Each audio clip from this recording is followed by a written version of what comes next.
So I didn't bore you with putting these screws in, but very good thing to know about is that the grommets inside the controller are actually not threaded. So you're basically boring into the plastic with these little screws. Once you get them going, it's no problem, but they're a pain in the ass to to start. So you're basically one-shotting this. So you're either committing to the backing plate or adhering to it. So after, if you change your mind, you take this off, I don't know what the thread is going to be like inside those plastic holes. So keep that in mind. I'm not a fan of that because I'm not a fan of, you know, I mean, like for all of the compliments I've been giving Oxford over multi-use products, this one-time use deal, not a fan of that. But I'm going to be putting this on the clutch. My only complaint about that is that this mount only has one bolt, whereas a lot of clutch mounts have two. So this here is going to rock back and forth a little bit. Hopefully I'm going to be able to get it tight enough that it's not going to become an issue. It looks like I am, so you can't really see in here, but due to the design of the mount, so it's rounded and then it goes flat. So I'm going to have to use one of the spacers that came with the kit, and potentially the same bolt, not sure. Probably not, actually. I'll probably have to use one of the bolts that came with it. So let's get that on there. Confirmed I'm gonna have to use a spacer again, as I mentioned, because of this rounded lip, so I can get this as flush as possible. And also the bolt that it comes with is just too short, so I'm gonna have to use one of the ones that came with the kit. And again, when you're altering the clutch mount, I'm going to put this on, but I'm going to adjust it afterwards to make sure that it's correct. Let's get this on for now.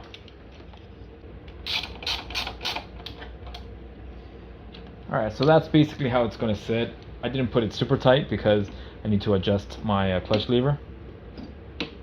Yeah. So that's more or less going to sit. This is the concern I had, that it's just going to be flopping around a little bit, but it's not going to get any better, I don't think. And again, I kind of committed to it by putting the bracket on it as opposed to using the adhesive to stick it here. But I think that this is going to be the better option overall. I don't want to have to reach too far away from the grip while I'm riding. Obviously, it's important to ride as safe as possible. Definitely easy peasy on that regard. There's definitely a lot of wire here. There definitely is space under there to put some cables, so we'll see how it works under the tank. I'm going to lift the tank now. The tank is full, so if you're going to do this in the future, maybe have an empty tank just to make things a little bit easier. One thing, the tank is supposed to come with a tank stay. I checked underneath my passenger seat and it's not there. So, and all right, now we're definitely going to be having fun now. And obviously, when you're reattaching these things, always use the correct torque spec. And that is another reason I said it at the beginning to have the service manual, because it's going to have all that information for you. I really stress the importance of putting things to the correct torque. Motorcycles have a lot of vibration, and all that matters. I don't know why I thought that these particular tank bolts would have thread lock, but they don't. So, and always follow the recommendation for thread lock. The tank stay is nowhere to be found, unfortunately, on the motorcycle, which sucks, because these things literally come with the tools, all the tools you need. You know what, while I'm at it, I should see how the air cleaner is doing. It's kind of iffy, but I'm gonna roll with it. So there actually is some space here where the seat goes in, right behind the battery. Yeah, it looks like there may be some space there to tuck in those wires. Definitely need to zip tie a few things, so I'm glad zip ties are available. So probably gonna go under the tank here the way the throttle cables go. So there are electrical wires on the right side of the motorcycle. I'm gonna go on the left. I haven't glued anything yet. Not going to glue anything yet. Here is one, and I'm legitimately going to follow the profile of the throttle cable here. with the throttle grip, I'm going to take the cable and zip tie to the return cable so that it follows the profile up here. But then I'm going to go underneath the ignition and I'm going to go inside here. So right in between the grommet and that. So let's take the clutch grip along with the control cable and see how many we can get through there. The clutch cable is going to have to go around the fork, but maybe I'll zip tie maybe up here, not to the clutch cable, maybe to the clutch ignition contact. Okay, and then this guy here. So I'm going to have to give myself a little bit of space there. Let's get that in there. I'm going to have to go to the other side.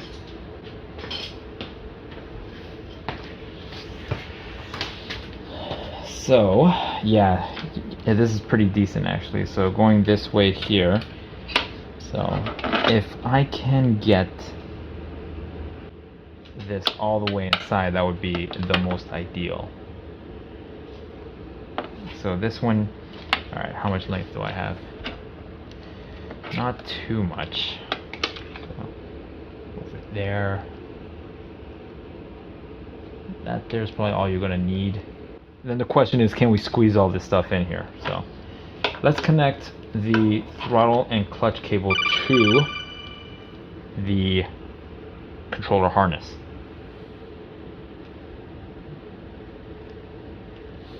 These have a certain way that they go, so Christmas light style, and now weatherproof, which is great. Well, they go in super easy, that's for sure.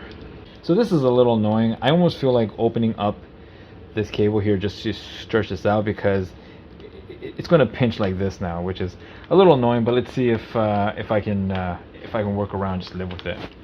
What I'm going to do is put this around the fork, go underneath the ignition, and that's going to move up some space here. And what I'm going to do is actually tuck these in. So tuck all this in. There's a space here between the airbox and the frame, and that's my target. So I'm going to undo these. And now these are here. So I'm going to try to tuck all of these in the space here between the airbox and the frame. So let's connect these. That's a good spot, man. That's a real good spot. So now I'm really counting on the tank fitting here. So right there. So I'm going to pull this over, get that in there after I connect the other wire.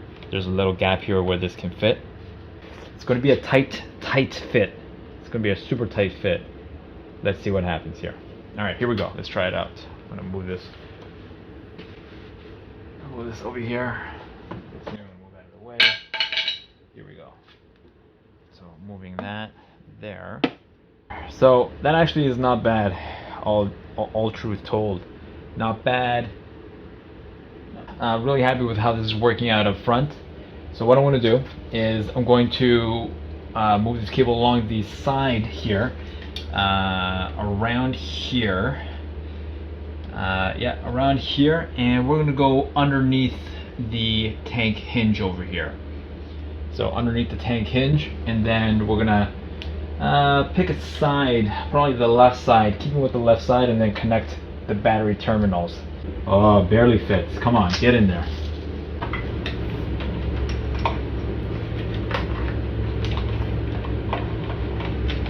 Okay, let's move the tank back up. This cable is in there now. Let's reach in, retrieve it. Beauty, it's working out. Oh yeah, no problem. So I'm going to keep this as taut as possible coming up front here. So I'm just going to come over here.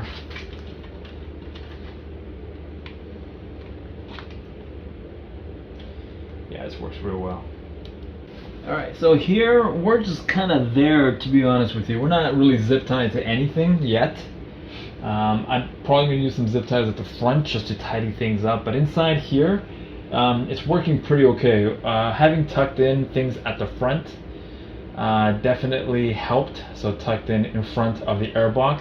Now moving down the side of the twin spar on the left side, underneath the tank bumper, underneath the tank hinge, and now we got plenty of plenty of cable left. So my goal is actually, I'm just going to keep on tucking it underneath over here, and I'm actually just going to wrap it up back here and then put the 2 terminals there. So I'm not going to zip tie it. I'm actually just going to grab the twist tie that came with it.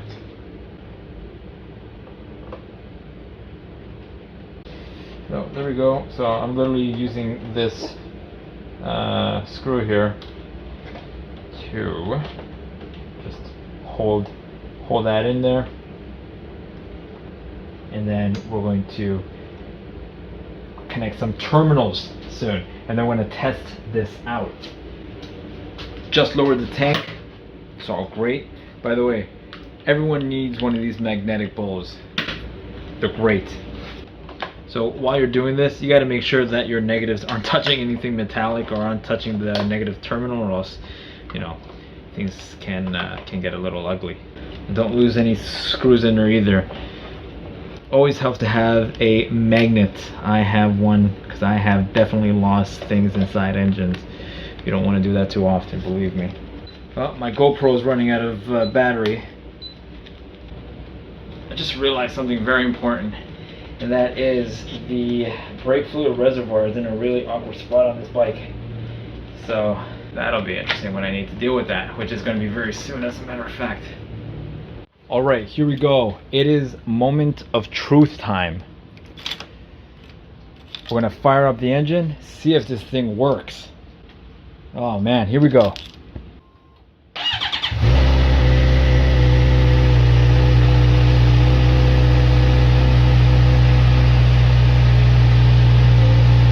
So it looks like it starts at 100%. So let's get it down to 50%. So the instructions say do not use this without gloves, but just want to see what happens here. Oh, I feel it getting warm. Oh, it's getting warmer. Alright, let's crank it up to 70%. Oh yeah, oh, feel the heat. Well, they work. I didn't make any egregious mistakes.